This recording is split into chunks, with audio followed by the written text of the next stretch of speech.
As we reported earlier, Facebook's Oversight Board refused to lift the ban on former President Donald Trump's account, and that decision is raising a lot of questions. Joining us now is Ian Pryor, Senior Counsel and Spokesman for the Internet Accountability Project. Ian, welcome. Thank you so much for joining us.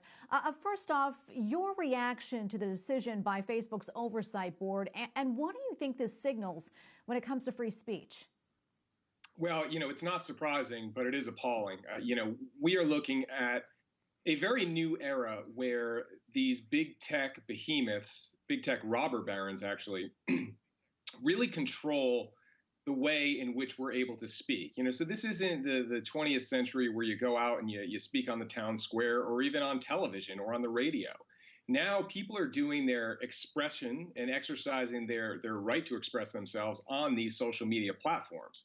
And so when you have the former president of the United States being banned from that platform and other platforms, it is a serious threat to our First Amendment rights. Now, I understand that these are private companies that operate outside of the bounds of the Constitution, but for all intents and purposes, what they are doing is running the country basically through their censorship, and they've basically become a common carrier and need to be broken up via antitrust action. Yeah, and a lot of critics are saying, too, this decision is really kind of a sideshow to larger issues regarding the social media giants' content moderation. And some have said, Facebook and Google and Twitter have these kind of sort of different standards when it comes to conservative voices. What are your thoughts on that?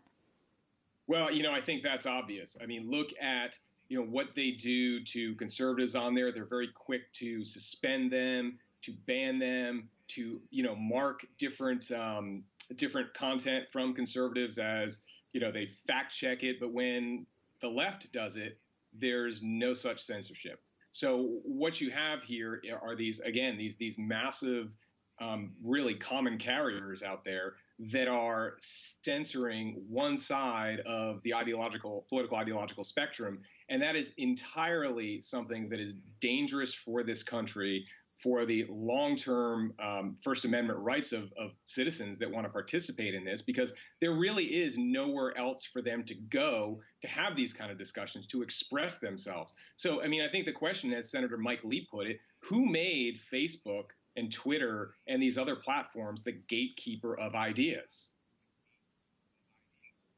Yeah, absolutely. And you brought up breaking them up, talking about that. It's been an issue for a long time. Do you think this sort of brings it up to light again in these recent developments?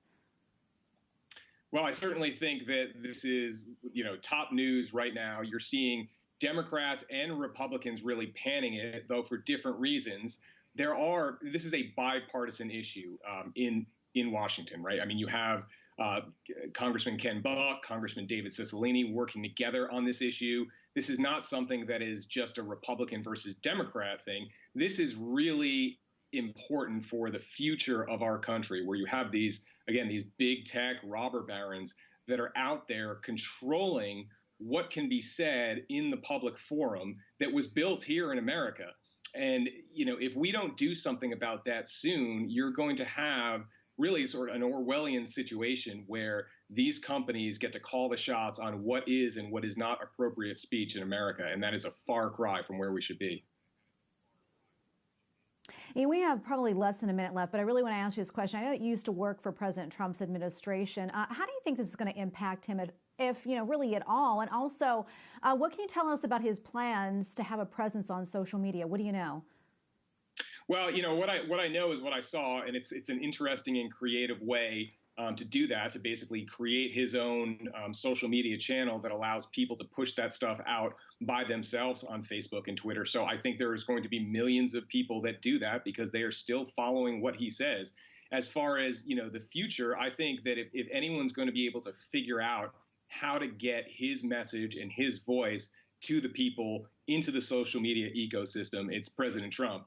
And I think that, what he announced the other day is a good start towards that. All right, Ian, we have to leave it right there. Thank you so much for your time today. Ian Pryor, Senior Counsel and Spokesman for the Internet Accountability Project. We appreciate it. Thanks so much. Thanks for having me.